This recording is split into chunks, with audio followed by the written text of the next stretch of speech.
নিজেরাও বিয়ের আগে অন্তত কিছু কিছু জায়গা, সম্পূর্ণ না মেলানো হলেও কিছু জায়গা অন্তত যাতে নিজেরা সচেতন থাকতে পারেন, সেটা নিয়ে আজকে আলোচনা। নমস্কার।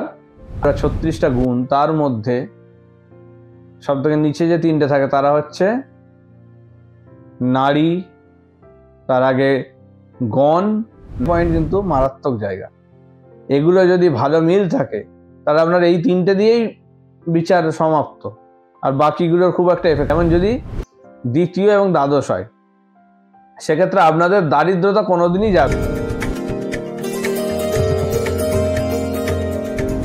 আজকে ভকুর দোষ নিয়ে আলোচনা করব। ভকুর দোষ জিনিসটা কি, এটা কি প্রভাব, তো তার আগে কিছু জিনিস বলি, তাহলে আপনাদের বুঝতে সুবিধা হবে। অনেকের ক্ষেত্রেই দেখবেন যে বিয়ে হচ্ছে, বিয়ের পরে তাদের জীবনে নানা রকম সমস্যা দেখা দিচ্ছে, ঠিক মতো মিলিয়ে বিয়ে হয়নি, তারপরে দেখা যাচ্ছে এরকম হচ্ছে, বা মিলিয়ে দেওয়ার পরেও অনেক ক্ষেত্রে হচ্ছে। কি প্রবলেম? যেমন একটা খুব কমন প্রবলেম হচ্ছে এখন ম্যাক্সিমাম সন্তান হতে ডিস্টার্ব হচ্ছে, খুব সন্তানের জায়গায় প্রবলেম করছে। অনেক দিন বিয়ে হয়ে গেছে তবু কোনো সন্তান নেই। দ্বিতীয় দেখা যাচ্ছে আর্থিক জায়গা খুব প্রবলেম করে দিচ্ছে। কারণ বিয়ের আগে ভালো চলছিল, বিয়ে হওয়ার পরেই দেখা যাচ্ছে অর্থের জায়গাটা প্রবলেম শুরু করেছে। সেক্ষেত্রে লস বা কোনো রকমভাবে ব্যবসার মন্দা দেখা দিচ্ছে, কাজকর্ম চলে যাচ্ছে, টাকা পয়সা রাখতে পারছে না, এরকম সমস্যা। আবার একটা প্রবলেম দেখা যায়, সেটা হচ্ছে শরীর স্বাস্থ্য বা অ্যাক্সিডেন্ট ফাঁড়া, যে বিয়ে হওয়ার পরেই দেখা যাচ্ছে একজনের হয়তো মৃত্যু হয়ে গেল তাড়াতাড়ি, বা দুর্ঘটনা, খুব বড় দুর্ঘটনা ঘটে একদম শয্যাশায়ী করে দিল। এগুলোর কারণ কি? এগুলোর একটা বড় কারণ হচ্ছে এই ভকুর দোষ। আজকে এই ভকুর দোষ নিয়ে আলোচনা করবো, যাতে আপনারা নিজেরাও এটা নিয়ে সচেতন হতে পারেন।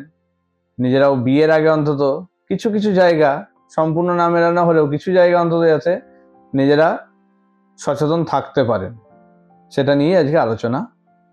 নমস্কার, আমি অ্যাস্ট্রো স্পিকার গৌরব। আজকে বিয়ের সময় অনেকেই আমরা মিলিয়ে দেখি না চার্ট, এইটা কিন্তু খুব বড় একটা ভুল। যেমন বিভিন্ন রকম আমাদের বলা হয় যে ব্লাড টেস্ট, রক্তের যে পরীক্ষাগুলো হয় সেগুলো করা হয়, সেগুলো তো করবেনই, সঙ্গে আপনার কিন্তু ছক মেলানোটা অতি অবশ্যই কর্তব্য।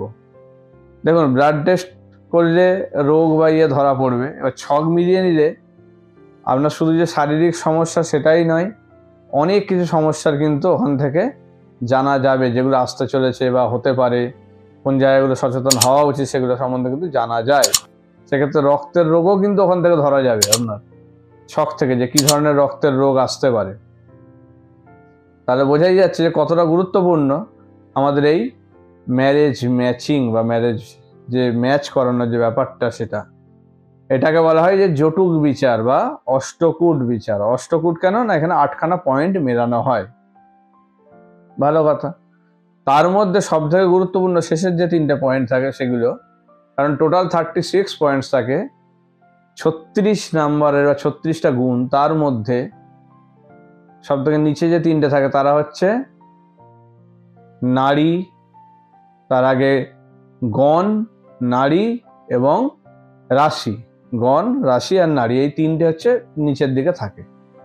গণে থাকে 5 পয়েন্ট, রাশিতে 7 পয়েন্ট, আর নারীতে 8 পয়েন্ট। তো দেখা যাচ্ছে 8-এর সাথে 15, 15 আর 6 21। আপনার গণে থাকছে 6, নারীতে 8, আর আপনার রাশিতে 7। এই 3টে মিলিয়ে হয়ে যাচ্ছে 21। 8 সাথে 15 আর 6 21। তো 21 36-এর মধ্যে কি, 36-এর 50% হচ্ছে 18, তাহলে 50%-এরও বেশি জায়গা নিয়ে কিন্তু এই 3টে পয়েন্ট কিন্তু রয়েছে। তাহলে এই 3টে পয়েন্ট আপনার লাইফে কিন্তু খুব ভাইটাল জায়গা। অষ্টকূট বিচারের ক্ষেত্রেও দেখা হয় এই 3টে পয়েন্ট কিন্তু মারাত্মক জায়গা। এগুলো যদি ভালো মিল থাকে তাহলে আপনার এই 3টে দিয়েই বিচার সমাপ্ত, আর বাকিগুলোর খুব একটা এফেক্ট পড়ে না। কিন্তু এই 3টেতে যদি প্রবলেম চলে আসে তখন কিন্তু হোল লাইফ সেটা ভোগাবে। তো ভকুর দোষ হচ্ছে এর মধ্যে একটা দোষ, সেটাতে রাশির যে মিলটা সেটা। আপনার শুভ রাশি কি কি সেগুলো নিয়ে একদিন আলোচনা করব। আজকে যেটা কোনগুলো অশুভ রাশি এবং সেগুলো হলে কি ফল হয়, সেক্ষেত্রে বিয়ের জন্য আপনি যখন দেখাশোনা করছেন বা আপনার ছেলে মেয়ের বিয়ের দেখাশোনা চলছে বা কিছু অ্যাডভার্টাইজমেন্ট দিয়েছেন, সেখানেও কিছু খোঁজ খবর আসছে, তখন আপনি নিজের রাশিটা তো জানেন। তো সেই রাশি অনুযায়ী আপনার কোনগুলো শুভ। যদি আপনার সঙ্গে আপনার দ্বিতীয় রাশি হয়ে যায় সেটা হচ্ছে অশুভ, ষষ্ঠ রাশি হয় সেটাও অশুভ, আর যদি নবম রাশি তাহলে কিন্তু সেটা অশুভ হয়ে যাবে। তো এই তিনটে রাশি কিন্তু চলবে না। তার মানে দ্বিতীয় হলে সেখান থেকে একটা মানে 2 নম্বরে আসছে আর একটা দ্বাদশে আসছে, এটা একটা। সঙ্গে 9, 5 এবং 6, 8 তার কাউন্ট করে দেখুন, গুণে দেখুন আপনার রাশি থেকে 6 নম্বর রাশি সেটা আসছে নাকি, কিংবা আপনার রাশি থেকে 9 নম্বর রাশি আসছে নাকি, কিংবা আপনার রাশি থেকে 2 নম্বর রাশি বা 8 নম্বর রাশি বা 12 নম্বর রাশি বা 5 নম্বর রাশি। যদি এইগুলো হয় তার মানে কি কি বাদ দিতে হবে? 2, 5, 6, 8, 9, 12 এই কটা জায়গা কিন্তু আপনাকে খেয়াল রাখতে হবে। যদি আপনার রাশির সঙ্গে আপনার যার বিবাহের কথাবার্তা হচ্ছে, যদি এই রাশিগুলো চলে আসে আপনার রাশির থেকে এতটা দূরে, তাহলে কিন্তু আপনার মধ্যে ভকুর দোষ তৈরি হচ্ছে। এই ভকুর দোষের ক্ষেত্রে কি কি হয়, যেমন যদি দ্বিতীয় এবং দ্বাদশ হয়, সেক্ষেত্রে আপনাদের দারিদ্রতা কোনোদিনই যাবে না, সারা জীবন দারিদ্রতা ভোগাবে, আর্থিক উন্নতি কোনোদিন হবে না, টাকা পয়সা রাখতে পারবেন না, অর্থের জায়গায় সমস্যা সব সময় লেগে থাকবে। তো সেক্ষেত্রে খুব সাবধান হন, দ্বিতীয় এবং দ্বাদশ রাশি যেন না হয় আপনার থেকে। যদি নবম বা পঞ্চম রাশি হয়, সেক্ষেত্রে আপনাদের সন্তানের জায়গা খুব প্রবলেম করে দেবে। সেক্ষেত্রে সন্তান হতে সমস্যা, বা সন্তান হলেও সে ঠিকঠাক পথে যাবে না, অবাধ্য, সন্তান নিয়ে দুশ্চিন্তা, সন্তানের ফাড়া, সন্তানের উন্নতিতে বাধা, সমস্ত কিছু জায়গায় কিন্তু প্রবলেম করবে, আপনাকে রুগ্ন করবে সন্তানকে।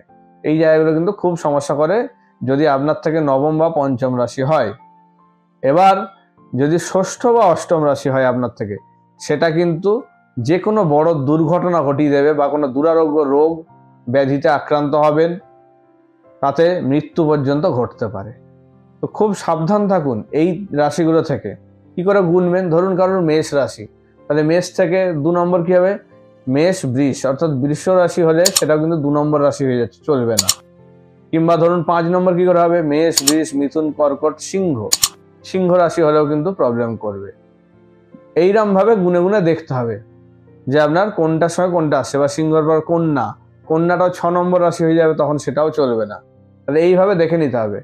এইগুলো আপনার জন্য অশুভ। 2, 5, 6, 8, 9, 12 আপনার থেকে এই রাশিগুলো যদি হয়ে যায়, তাহলে অবশ্যই সেই বিয়ে অ্যাভয়েড করা উচিত, বা সেই বিয়ে না দেওয়া ভালো।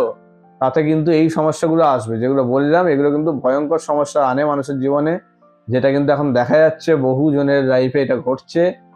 কারণ হচ্ছে একটাই, আমরা এই জিনিসগুলো ঠিকঠাকভাবে না জেনে বিয়ে হচ্ছে, এবং এই জিনিসগুলো থেকে আমরা অ্যাওয়্যার নই জিনিসগুলো নিয়ে। তো সেগুলোই জানানোর জন্য আজকের এই প্রোগ্রাম।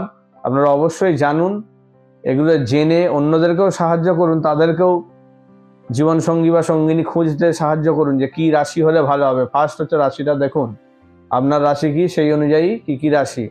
তো সেক্ষেত্রে শুভ রাশি হলে ঠিক আছে, অশুভ এই রাশিগুলো যেন একদমই না হয়। শুভ রাশি নিয়ে একদিন আলোচনা করবো, অশুভগুলো আজকে বললাম। এগুলো থেকে অবশ্যই সাবধান থাকুন, সচেতন থাকুন, ভালো থাকুন। নমস্কার।